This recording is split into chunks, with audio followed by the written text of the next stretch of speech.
C'est le débat du moment en France. Faut-il réformer le droit du travail? Et si oui, comment? Le projet du gouvernement Macron fait polémique. Et il y a une catégorie de Français qui se sent particulièrement visée. Ce sont les fonctionnaires. Pour faire des économies, le président Macron voudrait supprimer 120 000 postes dans les 5 ans. Alors fonctionnaires et syndicats se mobilisent. Il n'y arrivera pas. Parce que si les 120 000 se mettent dans la rue, il est tout seul. Les fonctionnaires sont souvent pris pour des boucs émissaires, mais en fait, c'est tout simplement parce qu'on a la culture aussi de la revendication. Depuis longtemps, le statut des fonctionnaires pose question. Ils sont professeurs des écoles, policiers, infirmiers ou encore agents dans l'administration. Payés par l'État, ils bénéficient de la sécurité de l'emploi et sont souvent montrés du doigt. Mais surtout, ils pèseraient aujourd'hui trop lourd dans le budget de l'État. Leur nombre a explosé, passant de 3,5 millions à 5,5 millions en 30 ans. Alors, les fonctionnaires sont-ils trop nombreux? Nous coûtent-ils trop cher? Ont-ils trop de privilèges? De quels avantages profitent-ils exactement? Pour le savoir, nous avons enquêté pendant des mois dans tout le pays. Vous allez découvrir que certains fonctionnaires profiteraient du système. Dans ce tableau-là, les croix noires correspondent en fait aux agents absents. Eh ben dites donc, vous allez vous faire taper, hein, parce que je vais, voilà, il va falloir partir plus tôt. Dans certaines villes, les dérapages sont tels que les services publics ne sont même plus assurés. Ça fait entre 4 000 et 12 000 m² qui ne seront pas nettoyés demain. Beaucoup plus grave, nous avons découvert que des centaines de fonctionnaires continuent à être payés depuis des années sans travailler. Un véritable scandale d'État. Les gens ils doivent regarder d'un drôle d'air quand vous dites que vous gagnez un salaire sans avoir de métier. Pour mettre fin aux abus, certaines mairies ont décidé de réagir avec des méthodes plutôt étonnantes. Il y a une retenue de 101 €. Mais parfois, le système semble presque impossible à réformer. Notre enquête sur les fonctionnaires nous a conduit dans cette mer turquoise, à 15 000 km de la métropole. Dans ce paradis, certains amassent des petites fortunes. Ça fait dans les 70 000 €, on va dire. On a le salon, on a une terrasse. Quels sont exactement les avantages dont bénéficient les agents de l'État en Outre-mer? Sont-ils toujours justifiés? Je pense que ça va en dégoûter plus d'un.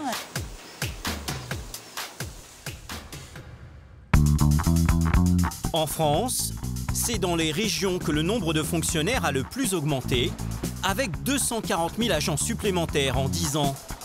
Les chambres régionales des comptes se sont penchées sur la question. Et leur constat est accablant. Absentéisme, primes excessives, temps de travail non respecté, les dysfonctionnements sont nombreux. Nous nous sommes intéressés à une ville montrée du doigt. Il s'agit de Charleville-Mézières, dans les Ardennes. Connue pour sa célèbre place ducale, Charleville-Mézières a vu grandir Arthur Rimbaud. Cette commune emploie 900 fonctionnaires. Mais ici, vous allez le voir, la ville fait parfois face à des situations qui peuvent paraître choquantes. Au point que les habitants n'ont pas toujours droit à un service public performant. Parlons par exemple de la propreté de la ville. Ce service emploie 65 agents municipaux. Leur chef, c'est Monsieur Moutarde. Faut que t'appelles le garage. Il y a un voyant moteur allumé sur la 53 et c'est pas le même que d'habitude. Chaque matin à Charleville, Michel Moutarde fait le même constat. Certaines rues sont excessivement sales. Je constate qu'il y a beaucoup de mégots. On peut compter presque 10 mégots mètres carrés sur une journée. Donc pour vous, ça, ici, c'est pas acceptable? C'est tolérable, pas acceptable. Cette saleté, il n'est pas le seul à la déplorer. Quand on interroge les habitants, ils s'en plaignent. Certains ont même des mots très durs à l'égard des agents de la propreté. Il y a des rues qui sont vraiment plus sales que d'autres, quand même. C'est vrai que faut reconnaître que ça paraît un peu bizarre quand même. Pourtant, il y a suffisamment de machines, il y a suffisamment de personnel, a priori. Savez-vous comment on les appelle? Ça, les mains dans les poches. La plupart les appellent comme ça, les mains dans les poches. Ce type de problème, il n'y a pas qu'à Charleville qu'on le déplore.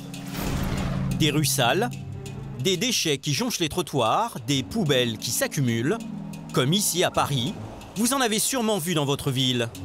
Plusieurs communes de France sont touchées par ce problème et vous allez très vite comprendre pourquoi. À Charleville-Mézières, voici les bâtiments d'où partent chaque matin les agents de la propreté. Yanous, comme ce matin avec Nanar, au Karcher, donc à Manchester. Il est 9h tapantes et à l'étage, il y en a un qui redoute ce moment. Merci bien. Ce directeur de service découvre chaque matin ceux qui ne viendront pas travailler. Et au courrier du jour... Donc aujourd'hui, nous en avons 4, voilà. Sur ce secteur, 4 agents sur 15 ne viendront pas travailler, soit 25%. Un cas classique dans la fonction publique. Chacun a envoyé une feuille d'arrêt maladie signée d'un médecin. Ce justificatif d'absence est obligatoire. Pour Olivier Granet, le casse-tête commence. Il doit réorganiser les équipes de nettoyage. Pour cette équipe, demain, j'ai 2 absents. Voilà, donc deux personnes qui sont malades. Et donc, on va regarder comment ça va impacter la planification du lendemain. Si un agent est capable de nettoyer entre 2000 et 6000 m² par jour, 2 personnes, ça fait entre 4000 et 12 000 m² qui ne seront pas nettoyés demain. Et voilà le problème ici. L'absentéisme chez les fonctionnaires. À Charleville-Mézières, il bat des records. En 2015, chaque agent a été absent en moyenne 40 jours par an, en plus de ses congés. 40 jours contre 17 jours seulement dans le privé. Résultat, tous les services de la ville sont impactés. Ce matin, à cause des absences, cette balayeuse ne sortira pas. Conséquence pour les chefs d'équipe. Aujourd'hui, je ne vais pas nettoyer la rue du Bois-Fortan et la rue Ferroul à cause de l'absence. Ce responsable l'avoue. Chaque jour, des dizaines de rues sont sacrifiées. Il a fallu diviser la ville par catégorie de priorité pour pallier les absences. La place historique et ses alentours sont nettoyés tous les jours. Mais plus on s'éloigne du centre, plus le nettoyage est aléatoire. L'absentéisme a non seulement des répercussions sur la propreté des rues, mais il donne un surcroît de travail aux agents qui sont présents.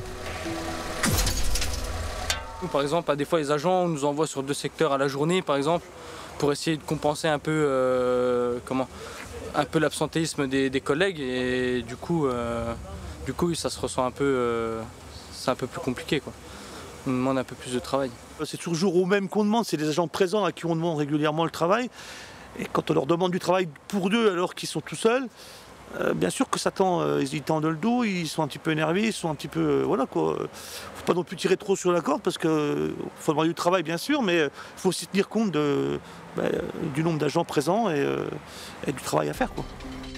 Face à cette dérive, un homme a décidé de réagir.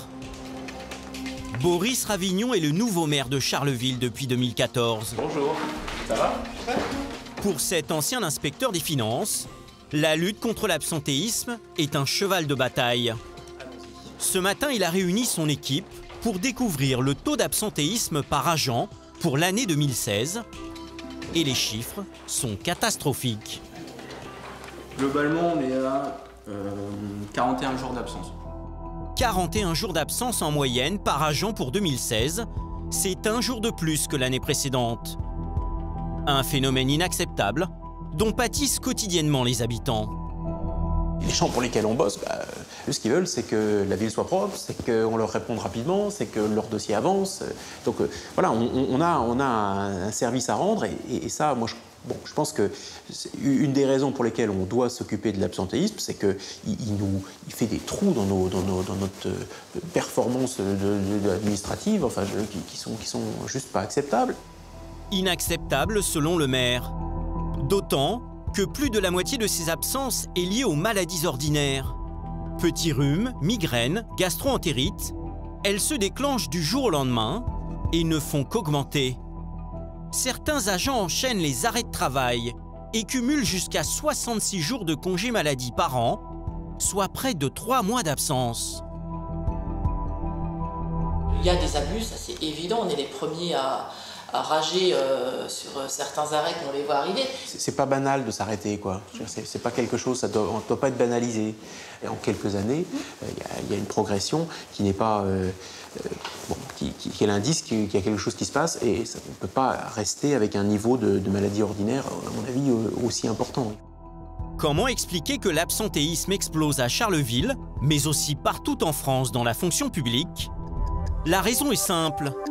Si un fonctionnaire est malade, il continue à être payé dès son premier jour d'absence.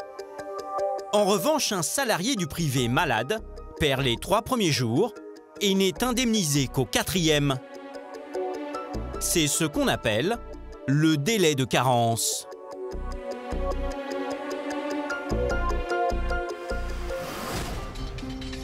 Pour freiner cet absentéisme chez les fonctionnaires, le président Macron souhaiterait aligner le régime de la fonction publique sur le privé. Car l'absentéisme lié aux maladies ordinaires coûte une fortune aux mairies. À Charleville, il y a un endroit où l'on est bien placé pour le savoir. Face à la mairie, voici le musée du patrimoine.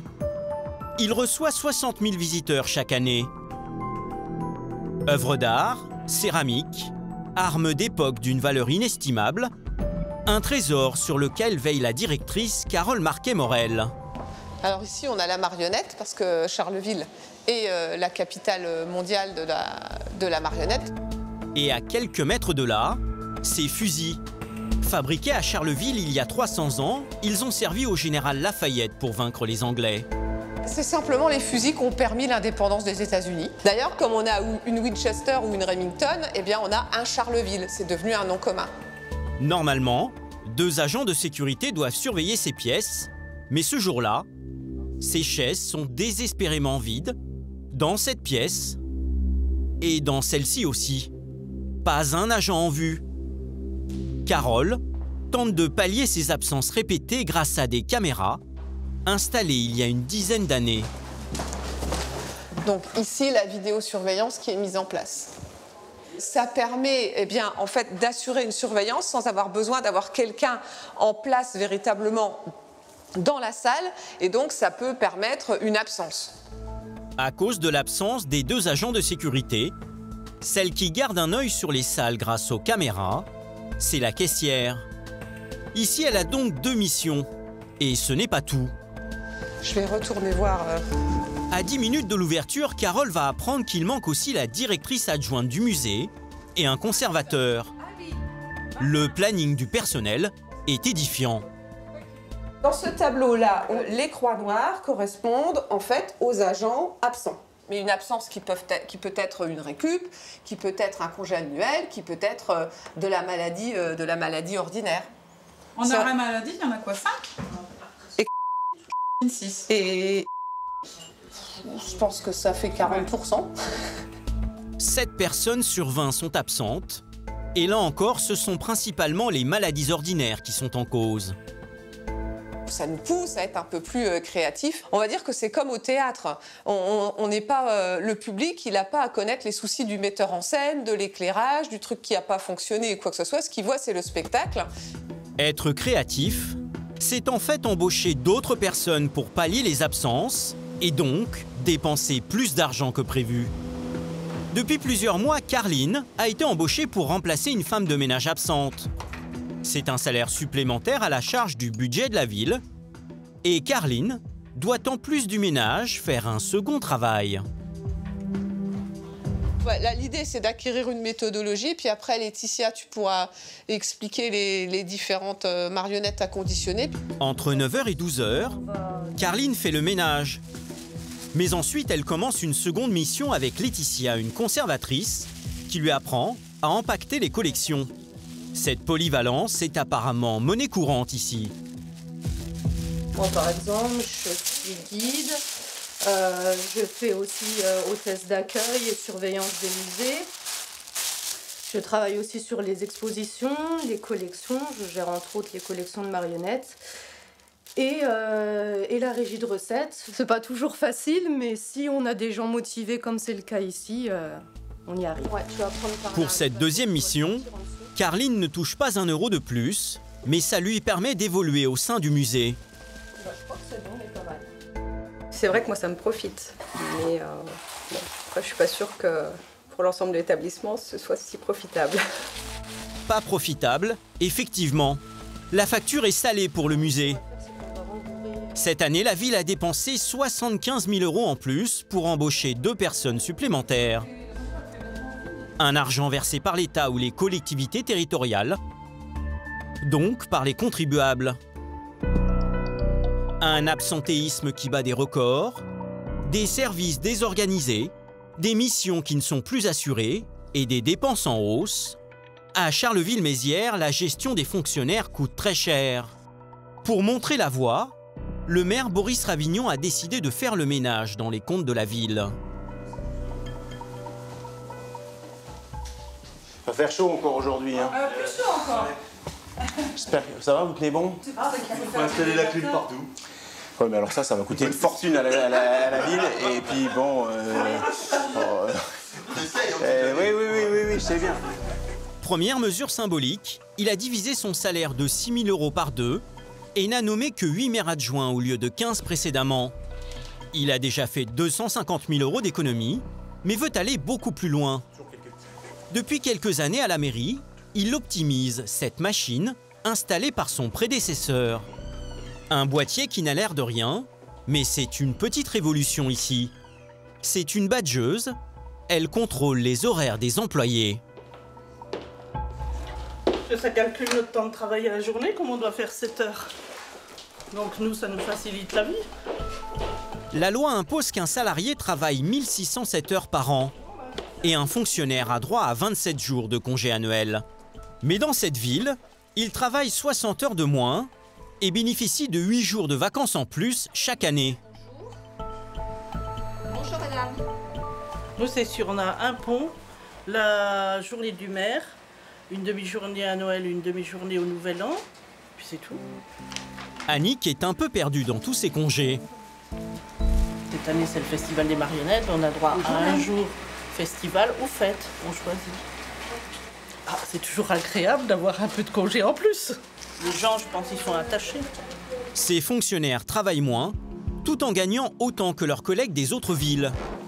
En accordant 8 jours de congés supplémentaires à ses agents, la ville ne respecte pas le temps de travail annuel légal, une situation héritée des années 80. L'origine, c'est un accord passé, tenez-vous bien, avec entre la ville de Charleville-Mézières et Pierre Mauroy en 83. Il y a la volonté d'aller plus loin et de réduire le temps de travail. Et c'est ce qui est fait pendant de nombreuses années, effectivement, dans les années 80-90. Le maire de l'époque a octroyé des journées de congés complémentaires à celles qui étaient de plein droit. Dans les années 80, la sidérurgie est en crise. Le chômage explose dans les Ardennes. Pour y créer de l'emploi, Pierre Mauroy, Premier ministre, réduit le temps de travail des fonctionnaires en accordant 8 jours de congés supplémentaires, une spécificité ici.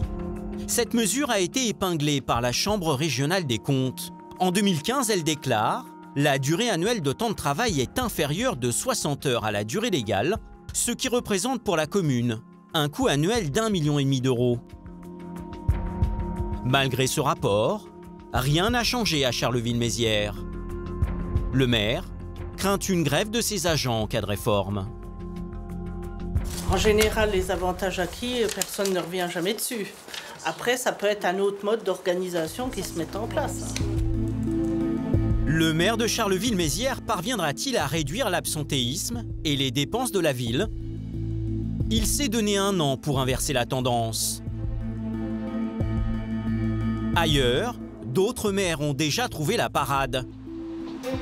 Pour diminuer l'absentéisme, ils ont mis en place des méthodes radicales. Aulnay-sous-Bois, une ville de 80 000 habitants de la banlieue parisienne. Ici, le taux d'absentéisme par fonctionnaire est de 32 jours par an en moyenne, presque le double du privé. Ce chiffre a un impact direct sur le quotidien des habitants. Il y a un domaine dans lequel cela est encore plus inquiétant, c'est celui de l'éducation des enfants. Aulnay-sous-Bois dispose de 23 écoles maternelles. À la cantine, 2000 enfants doivent être surveillés. Le taux d'encadrement réglementaire impose la présence d'un adulte pour 16 enfants maximum à surveiller. Ici, celle qui veille à la sécurité des petits, c'est Pascale Couder. En général, je suis toujours la première parce que c'est moi qui gère les absences du matin. Il y en a beaucoup? Il y en a pas mal. Il est 7h30. La coordinatrice des assistantes maternelles découvre la liste des absences laissées la veille par sa collègue. Eh bien, j'en vois déjà 6 de marqués ce matin. 7 même. 7 sur 110 assistantes. Et ce n'est que le début. Le téléphone ne va pas arrêter de sonner. Oui, allô? Restez en ligne, s'il vous plaît. Ah, vous êtes dans les bouchons. D'accord, donc vous n'êtes pas arrivé. OK. Eh bien, dites donc, vous allez vous faire taper, hein, parce que je vais... voilà, il va falloir partir plus tôt. Oui, allô? Les enfants, ils doivent être encadrés, parce qu'on est quand même en maternelle. Il y a un minimum d'encadrement. Donc, nos agents sont faits pour cela. En quelques minutes, le nombre d'assistantes absentes a grimpé. Elles sont 18 sur 110, soit 16%. La plupart pour maladies ordinaires. Pour surveiller les 2000 enfants de moins de 6 ans, Pascale déclenche vite les grandes manœuvres. Donc vous allez sur l'école du bourg. Alors aujourd'hui et éventuellement demain, d'accord? Au volant de sa voiture, voici Amarilda, contactée par Pascale. Amarilda fait partie de ce qu'on appelle la brigade volante. Je ne sais jamais où je vais travailler. Tous les jours, c'est la surprise. En plus des 110 assistantes attitrées, il existe une équipe de 12 remplaçantes volontaires pour compenser les absences. Elles découvrent souvent leur affectation juste avant l'ouverture de l'école. C'est des enfants que vous connaissez, du coup, vous travaillez pas souvent avec eux? Alors non, pas forcément. Je ne connais pas forcément tous les enfants, mais les collègues sont là pour m'aider. La journée s'annonce compliquée, car Amarilda est la seule remplaçante pour 3 fonctionnaires absentes. Du coup, Pascale, la coordinatrice, vient vérifier si cela peut tenir. Bonjour. Bonjour, ça va? Ça va et vous? Vous allez être contente ici? Malgré la présence de sa chef, cette assistante le reconnaît immédiatement. Ici, elle et son équipe sont au bord de la rupture. Il y a des jours où c'est dur parce que c'est nous. Comme moi j'ai 2 classes de moyens, des fois je suis obligée de laisser mes 2 classes de moyens pour aller remplacer chez les petits. Et des fois j'ai pas envie parce que moi j'ai mes 2 classes, mes maîtresses elles râlent aussi parce que mon travail, je peux pas faire mes ateliers. Voilà, c'est un peu... C'est pas facile hein, de gérer des fois. Hein. Si les assistantes maternelles saturent, c'est que les absences se répètent. Chaque jour, Pascale doit remplacer entre 10 et 15 agents dans les écoles. Ça va? Ça va. Ouais. Il y a un moment de grande tension où les assistantes n'ont pas le droit à l'erreur. C'est le repas à la cantine. Amarilda et ses collègues doivent préparer la nourriture, servir les enfants et veiller à ce qu'il n'y ait aucun incident. Le travail est le même partout, sur toutes les écoles, sauf que on doit s'adapter au rythme des maîtresses, des professeurs des écoles et au rythme des collègues. Ce jour-là, 2 assistantes n'ont pas été remplacées. En temps normal, chacune gère une dizaine d'enfants. Alors aujourd'hui, celles qui travaillent sont au maximum de ce que la loi autorise. Pour la cantine, on ne peut pas prendre au-delà de 16 enfants, c'est impossible. Au niveau de la sécurité, c'est comme ça et on ne peut pas prendre au-delà. Donc là, c'est très C'est impossible. Là, c'est vraiment limite, quoi. On est vraiment dans la norme, sans plus. Pour réduire le nombre d'absences, la mairie a décidé de frapper un grand coup. Et c'est le directeur des ressources humaines qui est à la manœuvre.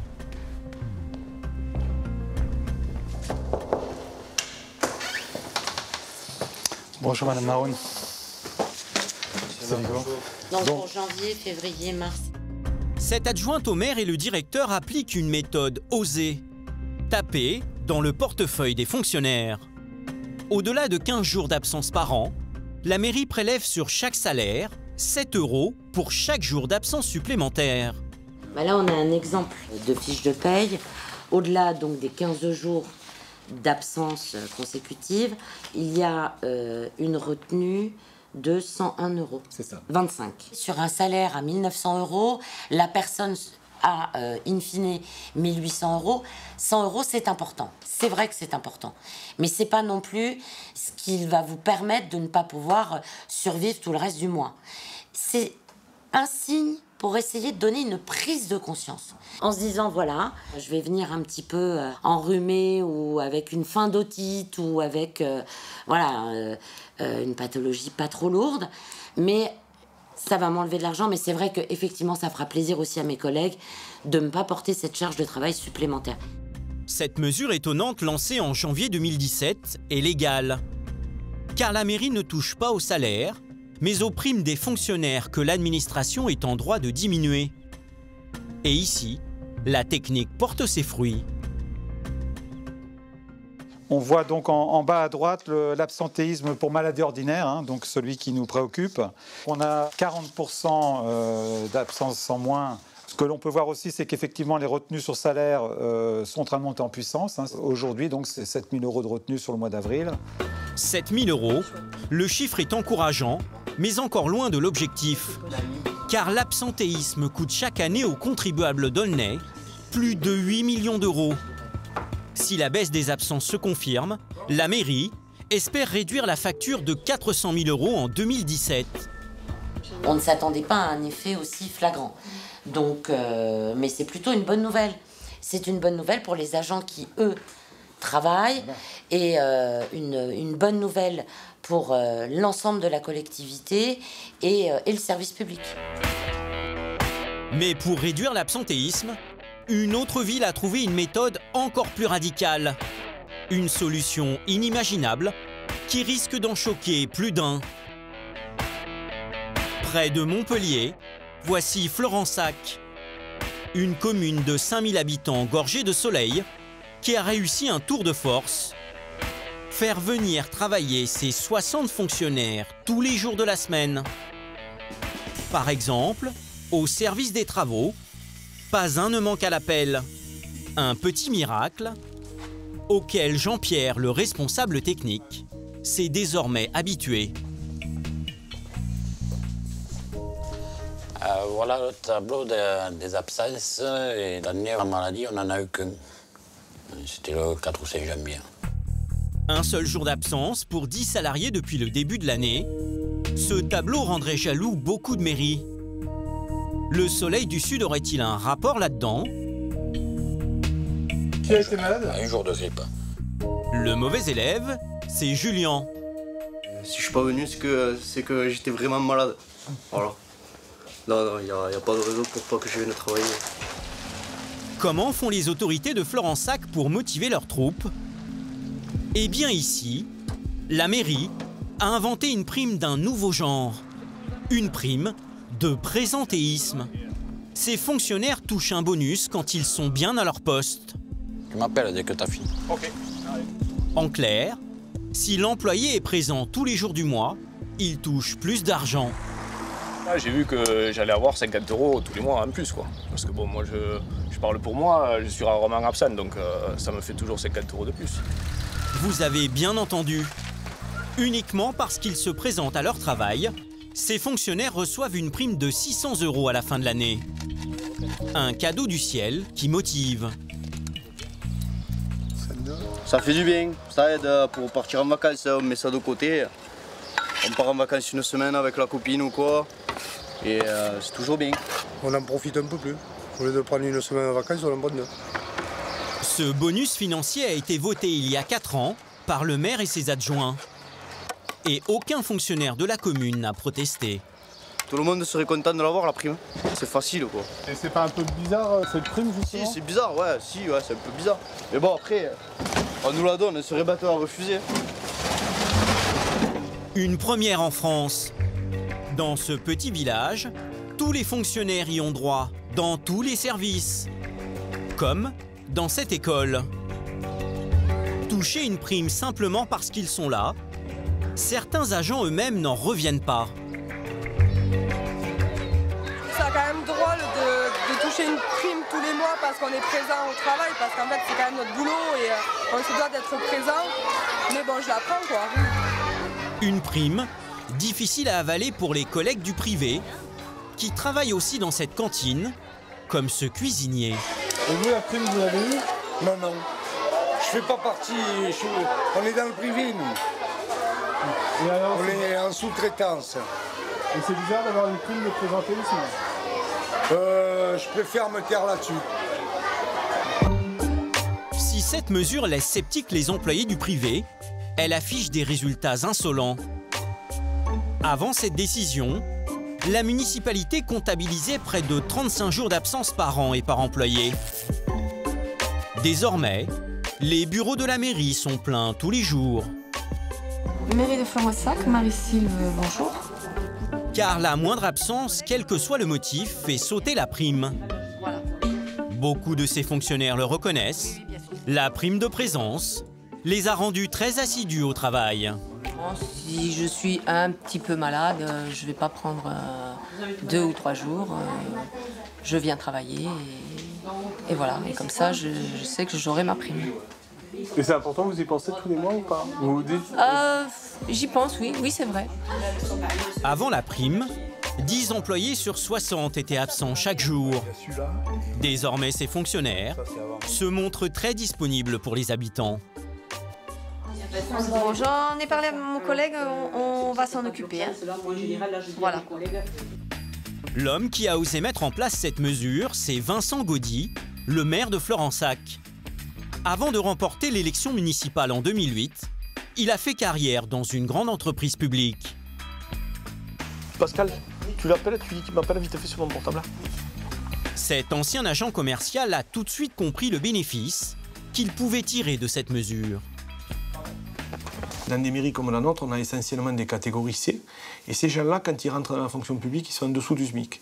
Et ils sont abondés par quelques primes, mais les salaires ne sont jamais mirobolants, contrairement à ce que peuvent fantasmer les détracteurs du service public. Donc on s'est dit, si on leur amène un petit plus, qu'on les fait adhérer au projet communal, ils vont être encore plus performants, encore plus heureux dans leur travail. 600 € sur la paye de janvier, quand les fêtes sont passées, quand la morosité est là, quand on a souvent des traites d'impôts à payer, etc., c'est un moment où il y a une efficacité psychologique et le levier de la prime est important. Aujourd'hui, quand le maire retrouve sa directrice générale pour faire le point sur l'absentéisme, il respire. Pour la 4e année consécutive, la totalité de ses 60 fonctionnaires a touché la prime. On peut voir que la prime qui a été versée cette année va de 50 € à 600. Voilà, sachant que sur la liste, j'ai tous les agents. Tous les agents font un effort, certains plus que d'autres, puisqu'il y en a un qui a eu que 50 €, ou alors il avait une santé fragile cette année. Hein. Ça aussi, c'est possible. Hein. On est passé à quasiment 2000 jours d'absence sur une année, à 700 jours d'absence sur une année. Grâce à cette mesure radicale, Vincent Gaudy a fait ce dont rêvent beaucoup de maires, diviser par 3 le taux d'absentéisme de ses fonctionnaires. Mais cette décision a-t-elle permis de faire des économies à la ville ? On avait une totalité des absences qui représentait 217 000 €. Et la première année de mise en place de la prime, le coût des absences est passé à 76 000 €. Avant, la directrice jetait par les fenêtres 217 000 € pour des fonctionnaires absents. Aujourd'hui, elle en perd 3 fois moins. Cette année, la totalité des primes de présence versées n'a coûté que 20 000 € à la commune. Un pari gagnant et surtout rentable pour les contribuables. Ah non, non, c'est pas magique, c'est simplement mathématique. Il y a rien, on ne fait pas de la magie dans les mairies, on fait que de la gestion et avec des euros. Hein.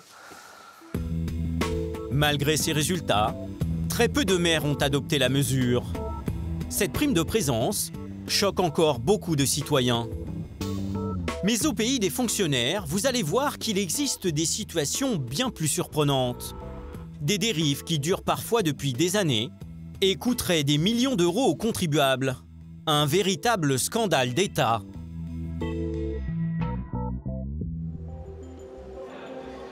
Retour dans le Nord, à Charleville-Mézières. Ce matin, le maire Boris Ravignon fait grise mine. Dans le journal local s'étale une affaire qui empoisonne la commune depuis des années. Les fonctionnaires fantômes. Des agents qui ne viennent carrément plus au travail depuis plus d'une décennie, mais que la ville continue à payer. En 2001, 5 cadres dirigeants de la ville ont été déchargés de fonctions. C'est-à-dire qu'ils ont été privés de leur poste, mais dans la fonction publique, eh bien, les textes ne permettent pas de se débarrasser, y compris d'un directeur général des services ou d'un directeur général des services techniques. Donc ils ont été finalement mis sur la touche, mais ils ont continué à être rémunérés par la collectivité. Des fonctionnaires mis au placard depuis 2001, mais qui perçoivent toujours leur salaire. Comment cette situation est-elle imaginable? C'est une loi de janvier 1984 qui la rend possible. Le texte est clair. Quand un fonctionnaire est privé de son emploi à cause de la réorganisation d'un service ou d'un changement de majorité, l'agent reçoit 100% de sa rémunération pendant les 2 premières années. Ensuite, cette somme baisse progressivement jusqu'à atteindre la moitié de la rémunération initiale. Les 5 fonctionnaires privés de poste en 2001 ont touché de 3 à 6 000 € par mois sans avoir à travailler. Le pire, c'est que pour certains, cela dure depuis 15 ans. Pour les contribuables, la note est salée, près de 2,5 millions d'euros. Cette situation fait peser une charge considérable sur la ville de Charleville-Mézières, 2 350 000 € en 2014 à notre arrivée, mais le chiffre a continué à augmenter. Ça représente 40 ou 50 personnes en plus qui pourraient travailler toute une année pour la ville, donc c'est un montant absolument considérable. Sur les 5 fonctionnaires fantômes, 2 ont retrouvé un travail et 2 autres sont maintenant à la retraite. Mais le 5e continue à toucher un salaire depuis 16 ans. Alors, qui est ce fonctionnaire fantôme payé à ne rien faire ? Nous avons retrouvé sa trace dans un village des Ardennes, où il possède désormais un atelier d'artisanat. Et nous ne sommes pas au bout de nos surprises. Nous filmons en caméra cachée, en nous faisant passer pour des clients. Bonjour. Bonjour. Vous allez bien? Ça va et vous? Ouais. Nous sommes reçus dans un atelier rempli de machines professionnelles d'une valeur de plusieurs milliers d'euros.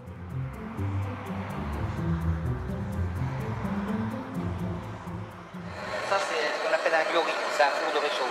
Et ça fonctionne 24 heures sur 24 et je ne l'utilise pas tout le temps parce que ça coûte très cher. D'accord. Son travail comme cadre dans la fonction publique en mairie semble loin derrière lui. Désormais, il est artisan et fabrique des objets. Moi, je suis verrier, c'est fini. Moi, ce que je faisais avant, c'est terminé. C'est plus mon domaine d'activité. Il vend même ses œuvres de 50 à 300 € pièce pour arrondir ses fins de mois. Vous gagnez bien votre vie en étant verrier? On est à 700-800 € par mois. Ça, c'est ce que vous gagnez aujourd'hui? En tant que verrier, oui. Ah, en tant que verrier. D'accord, vous avez d'autres moyens de vivre, parce que ça, c'est impossible. Oui, tout à fait. Heureusement, d'accord.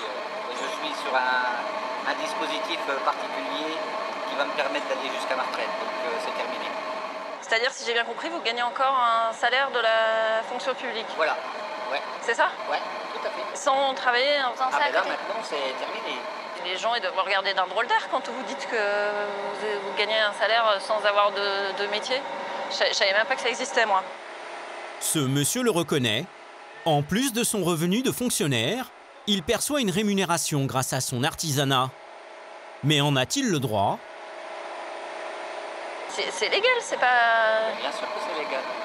Mais du coup... Rien d'illégal. C'est un truc qui est tout à fait particulier qu'on ne comprend pas. Ouais, sauf que là, vous avez... Pardon, mais vous avez continué à être payé. C'est pas mal, quand même. Beaucoup moins. Beaucoup moins. Beaucoup moins. Mais ça doit représenter des sommes monstrueuses pour la ville. Mais c'est pas grave, ça. Ils n'en ont rien à foutre. Vous trouvez ça normal? Non, je ne trouve pas ça normal, non. Pas si facile à vivre. C'est une situation qui n'est pas normale. Mais elle est légale. Elle est légale, mais elle n'est pas normale. C'est surprenant, mais légal.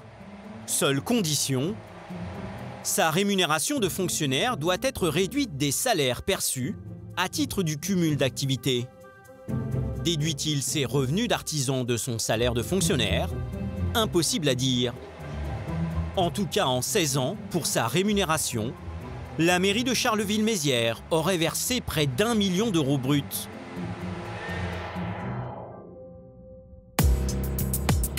En poursuivant notre enquête, nous avons appris que la situation de ce fonctionnaire n'était pas un cas isolé. À Paris, nous avons même découvert qu'il existait un centre dont la mission est de gérer tous les fonctionnaires privés d'emploi. Ce centre se trouve dans cet immeuble.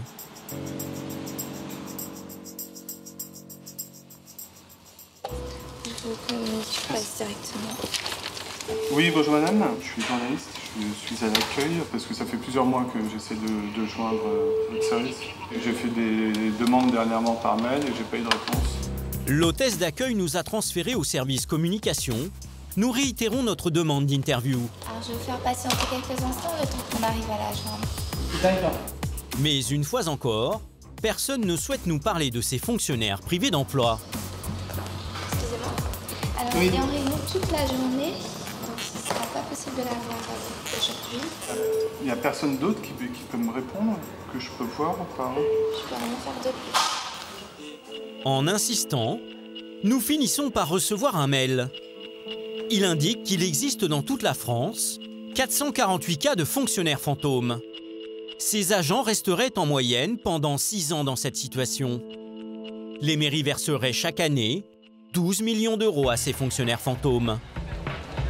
Et quand on ajoute à ces agents municipaux ceux des hôpitaux et de l'État, le montant atteint des sommets. Un bureau d'études a réalisé ce chiffrage au niveau national. À sa tête, Agnès Verdier-Molinier. Avec ses équipes, elle a fait le total des salaires versés à tous ces fonctionnaires fantômes. Si on compte les agents privés d'emploi, les FMPE et les agents qui sont en congés spéciaux uniquement au niveau des collectivités locales, on est autour de 30 millions d'euros par an. Si on additionne, si on extrapole plutôt, en se disant que dans les autres fonctions publiques, la fonction publique hospitalière et la fonction publique d'État, on doit grosso modo être au même nombre, c'est-à-dire un peu en dessous du millier d'agents concernés, vraisemblablement on est sur 90 millions d'euros, c'est-à-dire entre 90 et 100, c'est pas rien. Pour cette spécialiste qui se bat pour réduire les dépenses de l'État, le problème tient au statut des fonctionnaires et à leur emploi à vie. On est à 3200, à peu près 3200 sanctions et seulement 102 révocations pour plus de 2 millions d'agents. Donc on est quand même sur un chiffre qui est extrêmement faible. Souvent, il y a des blâmes, des avertissements qui en réalité devraient aboutir sur des révocations et ce n'est pas le cas. Emploi à vie, fonctionnaires fantômes, absentéisme record, la liste des dysfonctionnements dans la fonction publique est longue. Mais il existe un autre aspect de la fonction publique que de moins en moins de Français acceptent aujourd'hui. C'est ce qu'on appelle les avantages des fonctionnaires. Et dans certains cas, il faut bien l'avouer, cela peut aller loin, très très loin. Aéroport Roissy-Charles de Gaulle. Il est 7 h du matin. Plusieurs milliers de voyageurs s'apprêtent à quitter la grisaille de la capitale. Alors, c'est où? C'est où? Ah, le panneau qui est là-bas. Parmi eux, Philippe, 58 ans, et Yvette, 70 ans. Ce couple part au bout du monde. Jean-Luc, le fils d'Yvette, ne les reverra pas de sitôt. Il a tenu à leur dire au revoir. 10h25, Los Angeles. 3 à l'heure. En fait, Philippe et Yvette ne partent pas du tout en vacances. Los Angeles, c'est notre escale puisque nous partons sur Papeete, Polynésie. Un rêve de gamin d'aller loin, une opportunité également puisque c'est dans le cadre d'une mutation. Je suis fonctionnaire. Philippe travaille pour le ministère de la Justice. Agent administratif depuis 18 ans auprès de la Cour d'appel d'Aix-en-Provence, il a postulé il y a 6 mois pour travailler à Tahiti. Eh, ça va aller. Bah oui. De toute façon, c'est vite fait. C'est l'aventure quand même. Ah oui, l'aventure. Ouais, mais bon, une belle aventure. Cette belle aventure n'est pas donnée à tout le monde. Le billet d'avion Paris-Tahiti est l'un des plus chers. En classe économique, il coûte près de 2 000 €. Mais Philippe est fonctionnaire, alors il n'a rien payé. Son billet et celui de sa compagne sont pris en charge par l'État.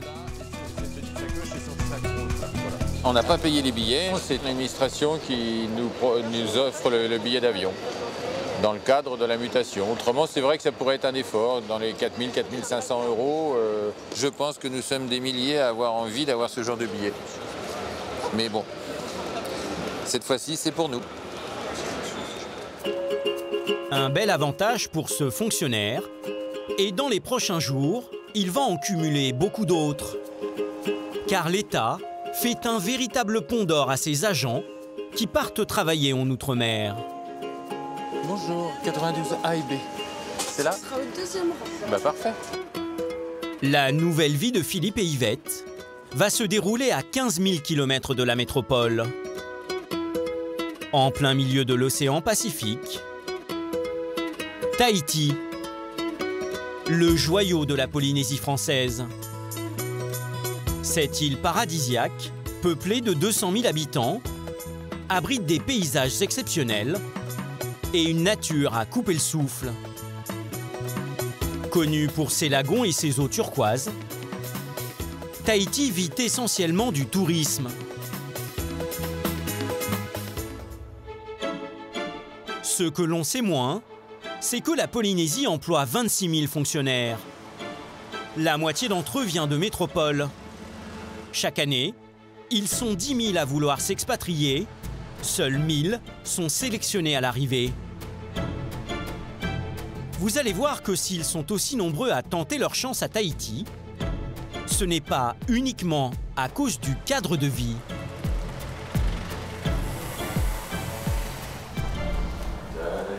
Alors, un café. Après 24 heures de voyage, Philippe et Yvette ont posé leurs valises dans un appartement loué pour quelques jours. Pour le moment, ils savourent la vue. Magnifique. Ouais, magnifique, c'est vrai. C'est reposant, c'est... Ouais. Très très beau. On a à la fois Moorea en face, la montagne bien verte, la mer entre les deux, tout parfait. Comme la plupart des fonctionnaires de métropole, le couple part pour 4 ans. Une nouvelle vie qui commence par la recherche d'un logement, direction le centre-ville de Papeete. Il est magnifique, c'est le clocher qu'on voit de la maison, ça. Il est très beau, je trouve, hein, vraiment très très beau. Trouver un logement à 15 000 km de chez soi et disposer d'un budget suffisant, ce n'est pas toujours simple. Mais pour eux, cela va être plus facile et vous allez comprendre pourquoi. 250 000 là. Ouais. Les 4 pièces, regardez, il est beau là. Ouais. Les locations sont affichées en francs Pacifique. 250 000 francs de loyer, cela correspond à 2 000 € par mois. C'est le double de ce que le couple payait à Aix-en-Provence. Mais ici, ils comptent bien s'offrir beaucoup mieux. Yvette va se montrer très exigeante avec l'agent immobilier. Moi, je suis assez précise. C'est Oui. pas pété, dernier étage, 100 mètres carrés, une grande terrasse. D'accord. L'appartement dont vous parlez, il est là. 5 minutes à pied de la cathédrale. Voilà. En plus, un petit peu en arrière, donc pas de bruit. Un immeuble moderne, parking souterrain, portail automatique, digicode, beaucoup d'argent. Rapidement, l'agent cherche à connaître le métier de Philippe. J'imagine. Et vous allez faire quoi comme... Je travaille pour le ministère de la Justice. L'agent immobilier a compris, il est face à un fonctionnaire. Alors, ils se mettent à lui proposer des villas avec piscine. Une vue magnifique, super quartier, piscine, grande maison. Voilà, très sympa. Ça fait rêver quand même. Hein. Bah oui. Ça fait rêver tout le monde. Oui, Dès bah que déjà, vous parlez Tahiti. Tahiti, ça fait rêver tout le monde. C'est clair. Non. Quand je l'ai visité, c'est très sympa. Là, le prix. Alors, il la propose à 250, mais elle vaut 200. Voilà. 1 700 € par mois pour cette villa de 100 mètres carrés. C'est plus que ce que Philippe payait en métropole, mais ça ne l'effraie pas.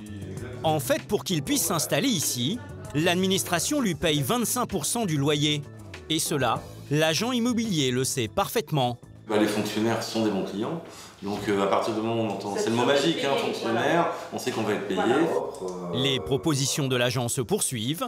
Voilà, en duplex, 80 mètres carrés avec un jardin privatif de 200 mètres carrés et une piscine privative. Et vue sur la mer de ce côté-là. Finalement, après 1 heure de rendez-vous, le couple part visiter cette dernière villa avec piscine. À Tahiti, les collines ont un petit air d'Hollywood. Mais ces villas de rêve ne sont pas habitées par des stars ou des familles bourgeoises. En majorité, elles sont occupées par des fonctionnaires expatriés. Si les agents de l'État peuvent se faire plaisir, c'est qu'ils bénéficient d'une aide au logement conséquente de leur administration. Mais pas seulement. Philippe et Yvette découvrent ce havre de paix avec piscine, jardin de 200 mètres carrés et une vue imprenable sur la barrière de corail. L'agent va tout faire pour les convaincre. Vraiment, plus on s'écarte de Tahiti, plus on a des prestations de qualité et un confort. Ouais, c'est un petit peu ce qu'on commence à réaliser là. À Tahiti, les fonctionnaires expatriés comme Philippe représentent plus de la moitié des transactions. Ils sont choyés par les agences immobilières, mais pour le moment, Philippe fait le difficile. Mais ce que je veux surtout pas, c'est me précipiter. Je suis rarement très enthousiaste. Rarement. Pour remporter le contrat, l'agent a un argumentaire bien rodé. Il y a de la verdure, il y a de l'espace. En fait, c'est un petit peu les deux choses que les fonctionnaires peuvent chercher en arrivant à Tahiti. On a quand même envie, en général, d'avoir de la hauteur, retrouver de la fraîcheur, on peut justement retrouver en hauteur. Arrive enfin la question essentielle. C'est combien ici? 170 000. D'accord. Combien? 170. 1 400 € par mois. C'est 400 € plus cher que leur précédent appartement en métropole. Mais Yvette semble conquise. Là, on quitte un 70 mètres carrés pour 1 000 €. Bon, beau logement, mais 70 mètres carrés. Là, j'ai de l'herbe, j'ai des arbres. Ça nous convient mieux. Mais là, le petit coin piscine, c'est pas grand, mais c'est hyper sympa hein, quand il fait chaud. Hein. Faut quand même s'éloigner. Entre la retraite de coiffeuse d'Yvette et le salaire de Philippe en métropole, le couple n'a que 2 500 € de revenus. Louer des maisons à 2 000 € a priori, c'est impossible. Et pourtant, quelques jours plus tard, c'est sur cette villa cossue qu'ils ont arrêté leur choix. Loyer mensuel 1 700 €. Si Philippe peut se le permettre, c'est bien entendu grâce à l'aide au logement de 400 €, mais pas seulement. Alors, avantage financier et matériel des emplois de fonctionnaires. Ce qui lui autorise un train de vie supérieur, c'est un autre privilège incroyable qui rendrait jaloux un salarié du privé. Cet avantage concerne son salaire, qui va recevoir un sacré coup de pouce.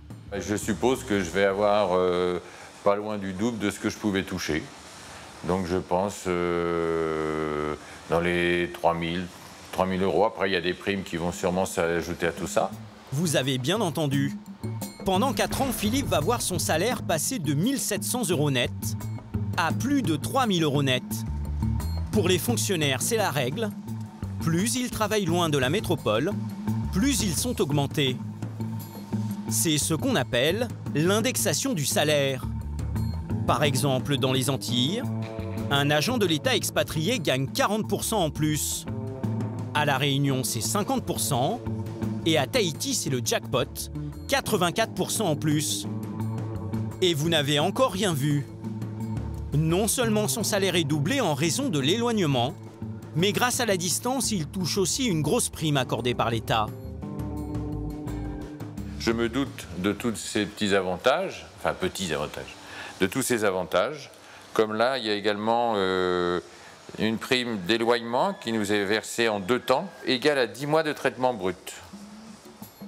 Prime d'éloignement égale à 10 mois de salaire, rémunération doublée chaque mois, billets d'avion payés, coûts d'aménagement financés. Et nous ne sommes pas au bout de la liste des avantages. En plus du congé traditionnel, j'ai 2 mois de vacances tous les 2 ans.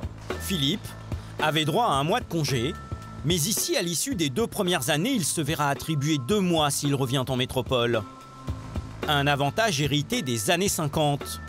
À l'époque, La traversée en bateau prenait plusieurs semaines.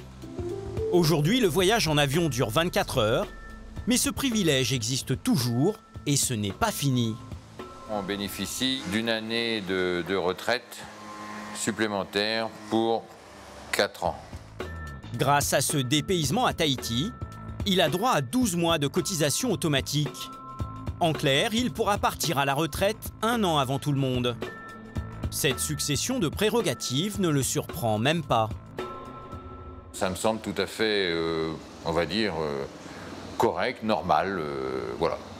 On s'expatrie, on quitte notre famille, on quitte une certaine façon de vivre, on s'adapte, donc c'est un choix aussi, ça c'est certain. Mais ce choix, à mon sens, doit être aidé également par un support financier. On va pas s'en plaindre. Ah ben non, non. Au contraire. Billets d'avion, aide au logement, salaire doublé, prime d'éloignement, aide au déménagement, suppression de l'impôt sur le revenu, congés supplémentaires, bonification de la retraite. Le bilan est franchement positif. Mais Philippe n'a rien demandé. Il bénéficie juste des avantages attribués aux fonctionnaires expatriés. Quand on interroge les habitants de Tahiti sur ces privilèges, la pilule a du mal à passer. Être fonctionnaire ici dans la Polynésie française, ça t'assure la vie. Les fonctionnaires, ils gagnent de l'argent, mais ils ne travaillent pas. Ah, mais ils ont des salaires démesurés. Oui, ils touchent en moyenne 4 000 € tranquille. En juillet 2017, la Cour des comptes a épinglé dans un rapport la surrémunération des 160 000 fonctionnaires d'outre-mer. Elle coûterait chaque année 1 400 millions d'euros à l'État français, c'est-à-dire aux contribuables. Si ce montant atteint des sommets, c'est qu'il existe en Polynésie d'autres privilèges encore plus ahurissants. Pour les découvrir, nous avons enquêté auprès du plus gros contingent de fonctionnaires. Ils exercent tous la même profession et une partie d'entre eux travaillent ici. Bienvenue à Rangiroa, un atoll situé à 500 km de Tahiti. L'endroit abrite l'un des plus beaux spots de plongée au monde. Ce jour-là, plusieurs passionnés de fond marin s'accordent un petit plaisir. Ils ressemblent à des touristes, mais en fait, ils ont tous un point commun. Professeur de lettres espagnoles au collège, Manuel Valero, arrivé comme moi cette année au mois d'août, début août. Oui. Enseignant aussi au collège, SVT. Ces professeurs travaillent au collège de Rangiroa. Ils sont tous originaires de métropole. Vous venez de quelle région de France, du coup ? Du nord de la France. Entre Lille et Dunkerque, c'est pas la même mer. Il paraît qu'il y a des gens du monde entier qui viennent ici pour plonger. Alors on se dit s'ils viennent, c'est qu'il y a quelque chose à voir. Et on va faire pareil. Hervé est le principal du collège. Avant la Polynésie, il dirigeait un établissement dans le Var. Le dimanche, lui et ses collègues sautent dans le grand bain.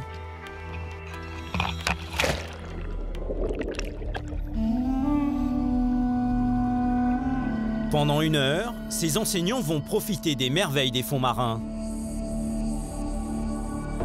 Ce n'est pas un énième avantage, mais une occupation favorite des expatriés sur cet atoll. Requins, raimanta, ils en prennent plein la vue. Alors depuis nos 6 premiers mois ici à Rangiroa, on a pu voir bien évidemment les dauphins quasiment chaque fois, les grands requins marteaux, requins pointe noire, beaucoup de poissons. Oh, j'ose même pas vous raconter. Les dauphins, ils sont venus à 1 mètre de nous. Ben, vraiment, génial, impeccable, vraiment super. Et ça fait 2 de plus au collège. Ouais. Plongeurs. Ah oui. Il y a quand même un paquet de plongeurs maintenant. Ouais. Comme tous les fonctionnaires expatriés, les professeurs travaillent en Polynésie pendant 2 ans, un contrat qu'ils renouvellent souvent pour 2 années supplémentaires. Car de tous les atolls polynésiens, celui-ci est le plus éloigné de la métropole. Du coup ici, on trouve les enseignants français les mieux payés de la République. Allez les enfants, on y va. Allez. Bonjour. Bonjour. Ça va? C'est bien les vacances? Non. Non? T'aimes pas les vacances? T'aimes pas les vacances? Ça, c'est rare, ça. Voici le collège de Rangiroa, un établissement scolaire qui compte 23 professeurs et 325 élèves. Ils viennent d'une quinzaine d'atolls. La plupart sont en internat et ne rentrent chez eux que tous les 6 mois. C'est la rentrée des classes après 15 jours de vacances. Mets ton polo, s'il te plaît. Allez, merci. Bonne journée. Merci. Ici au collège, depuis quelques années, les enfants ont le même polo et le même t-shirt avec le logo du collège. Ça évite d'avoir les disparités entre les gens. Les élèves, ça a sonné, on y va! Pour gérer le collège, Hervé peut compter sur Dominique, le principal adjoint. On bouge les élèves, ça a sonné! Les filles, on bouge! Son rôle est essentiel. Il s'occupe de l'emploi du temps des 23 professeurs. À 15 000 km de la métropole, en classe, les cours sont exactement les mêmes que dans l'Hexagone. Est-ce que c'est un poème? Est-ce que c'est un texte qui raconte une histoire? C'est une scène de théâtre. Allez, au travail.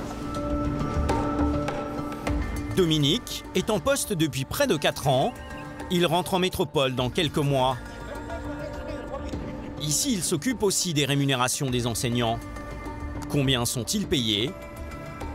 Le principal adjoint a accepté de nous parler de son salaire et de celui des professeurs. Chef d'établissement adjoint, comme moi, à Métropole, il est, quand il est au dernier échelon de la 2e classe, il est à 3 200 € net par mois. Et ici voilà. Ici, c'est multiplié par 2,08 €. Le salaire de Philippe, fonctionnaire à la justice, était multiplié par 1,84. Ici, il est multiplié par 2,08. Un taux supérieur, car l'atoll de Rangiroa est encore plus loin que Tahiti. Dominique gagne plus de 6 600 € net par mois. C'est 1 000 € de plus qu'un député français. Les professeurs, eux, gagnent environ 4 500 € net, alors qu'en métropole, ils seraient à 2 500. Aucun n'a voulu répondre à visage découvert. Nous avons donc utilisé une caméra cachée pour aborder le sujet. Bon, vous parlez ou pas Non, non, c'est même pas la peine. Vous allez dire dans les villages, partout, là, que les salaires des enseignants, est-ce que c'est justifié? Occupez-vous de vos affaires. Il faut remettre les choses en perspective, parce que c'est vrai que ça peut être choquant pour quelqu'un qui est en métropole. Ouais. Surtout actuellement, parce que bon, c'est un petit peu vache maigre en ce moment. Demandez aux autres, pas à moi. Ces professeurs peuvent même grappiller quelques centaines d'euros quand ils font des remplacements. Ce jour-là, Dominique et Hervé, son chef, ont un problème à régler. 10 heures de remplacement, en fait, que je vais proposer aux collègues sur le jeudi 2. Donc on a 3 enseignants absents pour cause d'intempéries coincés à Tahiti, donc on va s'adapter. Donc c'est urgent ce matin, c'est trouver des collègues enseignants qui veulent bien remplacer. Remplacer des professeurs n'est jamais une mission facile. Combien ça fait d'élèves au total? Ok, d'accord, je te remercie. Mais en Polynésie, les candidats ne manquent pas. Il y a une bonne raison à cela. L'heure sup effective avoisine un coût de l'ordre de 80 €. 80 € bruts de l'heure de remplacement au lieu de 35 en métropole. Et oui, les heures sup, elles aussi, sont indexées sur l'éloignement. Il y a des enseignants qui sont plus rapides que d'autres, disons, pour assurer des remplacements. Et c'est aussi, pour certains, une source de revenus complémentaires, c'est clair. Dominique ne va pas mettre longtemps pour trouver un remplaçant. C'est Claude, l'un des plongeurs de la veille, qui saute sur l'occasion. Bonjour, ça va? Dominique, j'ai vu que tu m'avais proposé. Oui, j'ai envoyé un mail pour les remplacements du collègue de maths. Est-ce que tu as reçu? Oui, j'ai reçu tout ça, là. Ouais. Donc, moi, ce qui m'intéresserait, c'est peut-être les 5e Farah, si c'est possible. Ok. Claude fait son choix. Arrivé il y a seulement 6 mois, cet enseignant découvre le montant de l'heure supplémentaire. Combien? 80 € brut. C'est bien, je sais. Ouais. Je n'ai même pas calculé. C'est bien, mais voilà. Ouais. Ah bon, c'est une bonne nouvelle. Très bonne nouvelle. Ici, c'est multiplié par 2,08 parce qu'il y a des charges et des frais qui sont nettement supérieurs à ce qu'un enseignant vit en métropole. Donc c'est normal qu'il ait un salaire indexé et des heures sup qui soient indexées au même niveau. Ça n'a rien d'étonnant quand on voit le coût de la vie ici. Moi, ça ne m'étonne pas et ça ne me perturbe pas. C'est sûr qu'on dépense énormément. La vie est chère à Tahiti. Ce serait donc la justification. Le salaire des fonctionnaires serait plus élevé pour compenser le coût de la vie. Au départ, c'est vrai. Tout remonte à une décision du gouvernement français datant de juin 1950. À l'époque, la différence des prix entre Tahiti et la métropole est exorbitante. On crée donc les surrémunérations pour motiver les fonctionnaires à s'expatrier loin de chez eux. Mais aujourd'hui, le coût de la vie sur cet atoll justifie-t-il toujours une telle augmentation de salaire? Pour le savoir, nous sommes allés chez Hervé, le principal. Lui et sa femme se sont installés dans cette maison il y a 6 mois. Auparavant, je n'ai jamais fait ma vaisselle en voyant des requins ou la mer aussi bleue là devant. C'est beau. Cette maison au panorama exceptionnel est un logement de fonction situé dans le collège. Hervé en bénéficie comme n'importe quel principal de France. Après, il n'y a pas que ça comme non plus. Il y a le cadre et le reste. Le reste du tableau est moins attrayant selon Hervé. Et d'abord, le coût de la vie, extrêmement élevé. Ce serait très difficile, en mode excès, très difficile. La vie est chère quand même. La vie est chère hein, dans les territoires d'outre-mer. Voilà, les factures. Effectivement, les coûts d'une ligne de téléphone, d'internet et d'une antenne satellite n'ont rien à voir avec ceux de métropole. Ici, il faut souscrire à 3 abonnements différents et la facture est salée. L'ensemble, ça fait environ 140, 150 euros, quoi. Entre 140 et 150 euros pour avoir accès un petit peu à, surtout Internet et télévision et téléphone portable. 150 euros contre une cinquantaine à Paris, c'est 3 fois plus. Et il n'y a pas que cela. Pour s'installer en Polynésie, Hervé et sa femme ont engagé beaucoup de dépenses pour meubler cette maison. On a acheté le lit. Alors le lit c'est 24 000.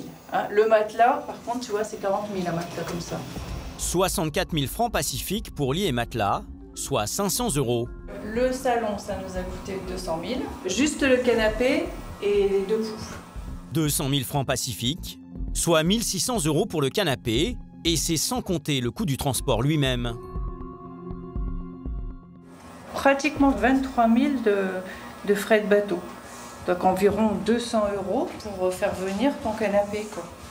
Pour l'ensemble des meubles pour aménager la maison d'arrivant, on va compter avec la salle à manger, le salon, les lits, les matelas, environ 800 000 francs pacifiques, donc ça fait 6 500 euros, à peu près. Plus la voiture qu'on a payé 800 000 euros. 800 000 francs. Oui, 800 000 francs. Cette vieille voiture d'occasion coûte tout de même 6 500 euros. Déménagement, meubles, voiture. Au total, les frais d'installation du couple se montent à près de 15 000 euros. C'est beaucoup. Mais souvenez-vous, en tant que fonctionnaire, Hervé a droit à une prime d'éloignement censée couvrir ses frais. Et celle d'Hervé est très confortable. Ça fait dans les 70 000 euros, on va dire. Bilan de l'affaire, 15 000 euros d'installation sur une enveloppe de 70 000. Il reste 55 000 euros dans les poches d'Hervé. On ne peut pas dire qu'il soit perdant. Ça reste une belle opération, mais ça dépend ce que l'on fait en Polynésie. Nous, on fait le choix de venir en Polynésie, pas pour cette opération financière, on vient pour visiter, pour découvrir. Puisque ce n'est pas l'installation sur place qui justifie les surrémunérations, est-ce tout simplement le coût de la vie? J'ai plus de légumes. Les dépenses du quotidien sont-elles importantes, au point d'expliquer pourquoi l'État a maintenu une surrémunération? Les produits de consommation vendus sur cet atoll sont-ils beaucoup plus chers qu'en métropole? Pour le savoir, nous avons suivi Annie dans un supermarché local. À Rangiroa, il n'y a pas de grande surface, on trouve seulement 3 épiceries, avec les mêmes articles qu'en métropole. Des viennoiseries, des herbes aromatiques, des condiments ou encore des produits d'entretien.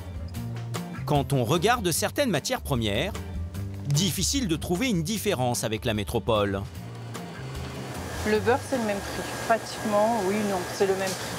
On en trouve même du moulé avec du sel de Guérande et tout. Et non, c'est le même prix. Le beurre, c'est le même prix. Alors, le riz est pas cher parce qu'ici, c'est un produit de consommation, on va dire presque tous les jours. On mange du riz. Donc là, c'est 218 francs, on va dire 2 euros pour 1 kilo. Les pâtes, c'est pareil, c'est voilà, 159 francs. On va dire que ça fait 1,20 €. Bon. Les aliments de base ne sont pas chers, car les autorités locales encadrent ces prix pour permettre aux familles modestes de se nourrir. En France, je pense que c'est 2 € une bouteille de cola. Et là, c'est 490 francs, donc ça fait plus 4 € au passé, quoi. Plus de 4 €. En revanche, dès qu'on s'attaque aux produits de marque ou aux denrées moins indispensables, les prix s'envolent. Alors, il y a du fromage, il y a du roquefort. Alors, le bout de roquefort, il est à 500 francs, ça fait 4 €. C'est le double du prix français. Parce que de toute façon, je vais l'acheter, j'en ai besoin. Arrive le passage en caisse et la différence de prix sur ce panier de courses se fait clairement sentir. C'est 1168. Ça fait environ 50 €, 55 €. 50 €, c'est 40% de plus que pour un même panier en métropole. Voilà, madame. Merci. Passez une bonne journée. Le coût de la vie ici est donc multiplié par 1,4. Mais l'indexation des salaires, elle, est de 2,08. Le niveau des revenus et des primes ne serait donc pas justifié par le coût de la vie. Et il y a plus étonnant, ce système de surrémunération, et il n'y a pas que les fonctionnaires expatriés de métropole qui en bénéficient. Retour au collège de Ranguirois. Nous sommes allés voir Mathieu. Il est secrétaire de direction auprès d'Hervé le principal. Quand on lui parle salaire, il a le sourire jusqu'aux oreilles. Mais vous avez un bon salaire, c'est bien. Ah oui, là, je vais pas me plaindre, c'est clair. Son salaire est en principe de 1 523 € bruts, mais aujourd'hui il est de 3 650 €. Un salaire de cadre pour un travail de secrétaire de direction. Même s'il est né en Polynésie et pas expatrié de métropole, Mathieu double aussi son revenu. Cela découle d'une décision qui remonte à 1970. À l'époque, les agents locaux revendiquent une égalité de traitement. Pour éviter un conflit social, le gouvernement français double les revenus de tout le monde. Seule différence, les salariés locaux n'ont pas de prime d'éloignement. Ces privilèges aujourd'hui posent question. Au moment où l'État cherche à faire des économies, on peut se demander ce qui les justifie encore. N'y aurait-il pas une meilleure façon d'utiliser l'argent des contribuables? Lorsque l'on regarde de plus près les moyens de l'éducation nationale sur place, on peut sérieusement s'interroger. Les 15 salles de classe sont en mauvais état. Quant aux sanitaires, leur propreté laisse à désirer.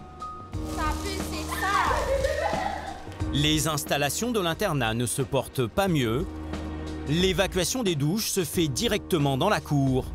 Mais il y a plus préoccupant. En Polynésie, le taux d'illettrisme des 16-25 ans est de 40%, alors qu'en métropole, il ne dépasse jamais 10%, même dans les académies les moins bien classées. Face à ce constat difficile, le principal tente de se défendre. Les résultats ici sont plus bas qu'en métropole, en effet, mais on peut se poser la question aussi, s'il n'y avait pas tous ces moyens mis en place, quels seraient les résultats? On peut reposer la question de ce sens-là. Non, ce n'est pas décourageant parce que bon, tout le monde connaît ses missions, tout le monde connaît le rôle qu'il a joué ici dans la Polynésie, et notre rôle, notre but à tous, c'est de les faire réussir. Est-il possible de réformer un jour ce système de surrémunération des fonctionnaires? Pour en avoir le cœur net, nous avons rencontré en métropole un spécialiste de ces questions. Bernard Tout-le-Monde est un ancien inspecteur général de l'éducation nationale. Il a jeté un pavé dans la mare en publiant ce livre qui dénonce les dérives de cette politique. Les départements d'outre-mer ou les territoires d'outre-mer sont ce qui coûte le plus cher au ministère de l'Éducation nationale, avec les résultats scolaires qui sont les plus mauvais. Tous les enseignants n'y vont pas pour faire de l'argent, mais une partie des volontaires pour aller là-bas font ça pour avoir de l'argent, pour pouvoir se payer une maison quand ils vont revenir. Et on a même ce que, lorsque j'étais directeur, nous appelions dans les services les professionnels de l'outre-mer, ceux qui passent de Papeete à Nouméa, de Nouméa à La Réunion, de La Réunion à Pointe-à-Pitre, et puis qui terminent d'ailleurs en Andorre, où il y a aussi des surrémunérations. Bernard Tout-le-Monde a réalisé des missions dans différents territoires d'outre-mer. D'après lui, les choses ne sont pas prêtes d'évoluer. Dès qu'un gouvernement envisage de revenir un peu sur tel ou tel avantage, les syndicats de fonctionnaires, comme les syndicats de l'éducation nationale, se dressent contre tout ce qu'ils appellent une atteinte aux droits acquis. Malheureusement, l'inertie dénoncée par cet ancien agent de l'État ne concerne pas que l'éducation nationale. En Polynésie, la gestion d'une autre catégorie de fonctionnaires pose question. Sur ces atolls isolés, 550 gendarmes assurent la sécurité des habitants et représentent l'État français dans les endroits les plus reculés. À Rangiroa, la brigade est composée de 5 gendarmes, dont 2 expatriés engagés pour au moins 4 ans en Polynésie. Il y a David, qui est responsable de tout l'équipement nautique. Je reviens du bateau, là, c'est bon, ça tourne, là. Ça tourne. Il y avait de l'eau dans l'essence. Oui. Donc là, j'ai laissé tourner, on va voir, là, ça va être le test. D'accord. Le commandant de l'unité, c'est Victor, un Polynésien. Il a la chance de faire toute sa carrière dans son archipel d'origine. Nadège, elle, a été la première femme gendarme de Polynésie. Ça, c'est la photo d'école. Je suis ici. Tu sais que c'est pas en métropole quand on voit les gendarmes. Sourire autant et avec la fleur à l'oreille. On est heureux, quoi. Si Nadège est toujours souriante, c'est qu'être gendarme à Rangiroa est une situation privilégiée par rapport à ses collègues de métropole. Et cela concerne tout d'abord l'habitation. Les gendarmes bénéficient d'un logement gratuit, comme leurs collègues de l'Hexagone. Mais ici, les maisons font plus de 100 mètres carrés et possèdent un jardin privatif. On a de très bonnes conditions de vie, enfin, en particulier ici sur Rangiroa. On est vraiment la brigade la mieux lotie.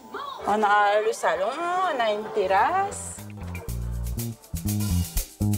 Autre avantage, ici chaque gendarme a automatiquement droit à une cuisine entièrement équipée. Ils nous fournissent le four, le réfrigérateur.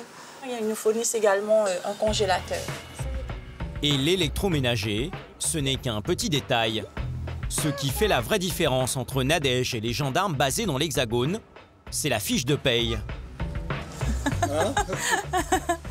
Je pense que ça va en dégoûter plus d'un.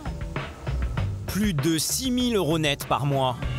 Pour son grade de maréchal des logis-chefs, c'est un salaire quasiment 3 fois plus important que celui qu'elle aurait en métropole. 6 000 €, je pense que... Je ne sais même pas si un officier gagne ce salaire-là en métropole. Mais c'est sûr que pour eux, quand ils voient le bulletin de solde, s'ils voient que le bulletin de solde en lui-même, forcément, oui, ça peut être choquant pour eux. Comme pour les enseignants, Nadège touche un salaire indexé qui est plus que doublé. Mais ce qui lui permet d'atteindre les 6 000 € nets, ce sont ses 4 enfants. Comme tout citoyen, elle a droit aux allocations. Mais ici, elles sont doublées. Un bonus qui lui rapporte 1 700 € en plus. Quand on rentre en gendarmerie, on s'est dit, ben voilà, on aura, y a l'hébergement, il y a la maison, on a un bon salaire, on a la sécurité de l'emploi. Donc c'est sûr que ça peut devenir un rêve pour beaucoup de Polynésiens, surtout de nos jours où on voit que la vie est de plus en plus difficile pour trouver du travail. Nadège a de la chance, car elle ne sera jamais mutée. Elle bénéficie en effet d'un statut particulier qui lui permet de rester gendarme à vie sur ce petit joyau de la Polynésie française. Moi, personnellement, je suis mieux ici en Polynésie qu'en métropole. Les gendarmes de Rangiroa méritent-ils une telle différence salariale par rapport à la métropole? Leur tâche est-elle plus dangereuse ou plus complexe qu'à Bordeaux ou à Besançon? Premier constat, c'est vrai qu'ici on leur demande d'être plus polyvalents. Ouais, je suis bien ici pour un acte d'huissier aujourd'hui. Tu sais, concernant... vous aviez fait appel dans le dossier des dénonciations là, au Kéora. Ouais. Alors qu'en métropole, les militaires s'occupent principalement d'assurer la sécurité des habitants, ici, David doit parfois endosser plusieurs casquettes dans la journée. Il peut être examinateur du permis de conduire, notaire, agent des douanes, ou encore huissier comme aujourd'hui. Ah, une petite signature. Allez, merci. Ok, tu perds pas, hein? T'en auras pas d'autres, tu n'en auras pas d'autres. Autre contrainte, les distances. Ces gendarmes doivent être prêts à couvrir de très vastes étendues. Ainsi, il faut plus d'1 heure en bateau pour se rendre sur Maereon, une île qui a connu une violente tempête quelques jours plus tôt. Donc on va essayer de faire un petit passage là où il y a des gens qui habitent pour voir s'il n'y a pas eu trop de dégâts suite aux dernières intempéries d'il y a une dizaine de jours. Sur cet îlot, Gilles, un métropolitain, a créé une maison d'hôte éloignée de toute civilisation. Les gendarmes viennent vérifier que les dégâts subis ne représentent pas un danger pour la sécurité des touristes. T'as eu des dégâts ici un petit peu hein? Alors j'ai eu des dégâts au niveau des toitures. Là on voit bien que le vent a tout enlevé. Il ne nous reste plus que des morceaux. Même au bout du monde, la présence des gendarmes est toujours rassurante en cas de problème. Et si on avait vraiment un gros problème, je pense qu'ils viendraient nous aider physiquement.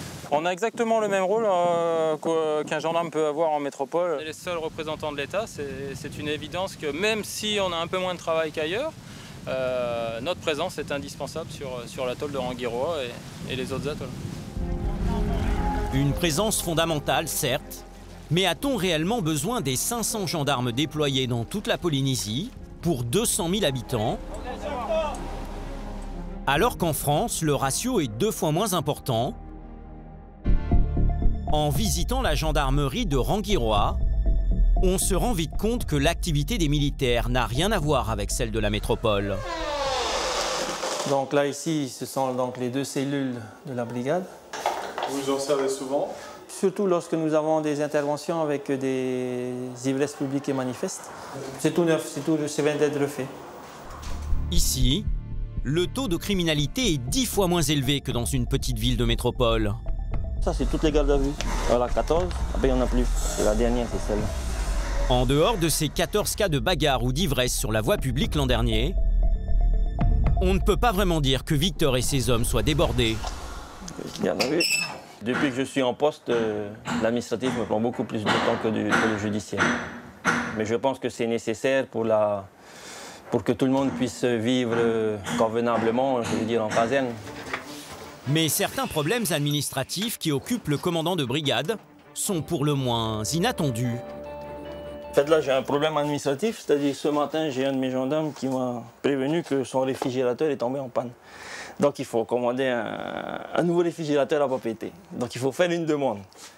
Ça fait partie, on va dire, des tâches administratives qu'incombe le commandant de brigade. Les gendarmes sont logés et surtout aussi, ils sont meublés, voilà. Et dès qu'il y a un problème, comme c'est le cas ce matin, un réfrigérateur qui tombe en panne, ben, c'est à moi de faire le nécessaire pour pouvoir le remplacer. Plusieurs fois par semaine, le commandant devient l'intendant et gère les problèmes de plomberie ou d'électroménager de ses hommes. Beaucoup voient les gendarmes en Polynésie, c'est le soleil, la plage et les cocotiers. Oui, je suis d'accord, c'est ça, mais c'est pas que ça. Nous n'avons pas de contexte terroriste, nous n'avons pas de grand banditisme. Donc oui, le travail n'a rien à voir entre la métropole et la Polynésie.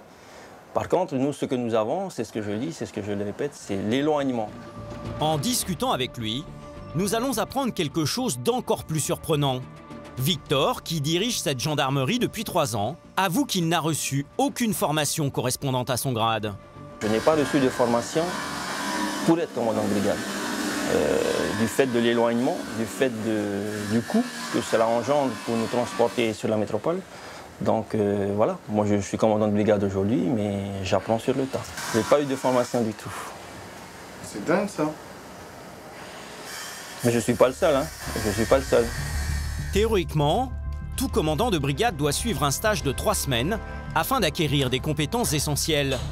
Gérer le personnel, appréhender des suspects et surtout assurer la sécurité de sa circonscription. Autant d'enseignements que Victor n'a jamais suivis. Qu'ils soient gendarmes ou enseignants, les fonctionnaires en Outre-mer bénéficient d'incroyables avantages qui n'existent nulle part ailleurs. Est-il possible de réformer le système? Peut-on aujourd'hui revenir sur tous ces avantages? Nous avons posé la question à Olivier Soudry, un économiste spécialiste de la Polynésie. Selon lui, c'est clair, Ces privilèges sont intouchables. Si on l'enlevait, cette surrémunération, c'est entre 10 et 12 points de PIB, c'est-à-dire 10 à 12% de richesse en moins, immédiatement. Il y a certes la fonction publique d'État qui est avec ces surrémunérations, mais la fonction publique territoriale en bénéficie tout autant. Donc si on les enlève pour les uns, on va enlever pour les autres. C'est comme un soufflet qui retombe violemment. Pas beaucoup d'économies dans le monde. On encaisserait, vous vous rendez compte, 12% de ralentissement d'un seul coup. C'est pas souhaitable. Le statut enviable de ces fonctionnaires devrait donc être maintenu encore longtemps. D'ailleurs, lorsque la question a été abordée par Emmanuel Macron lors de la campagne présidentielle, il a estimé que les avantages accordés aux fonctionnaires d'outre-mer ne seraient pas remis en question.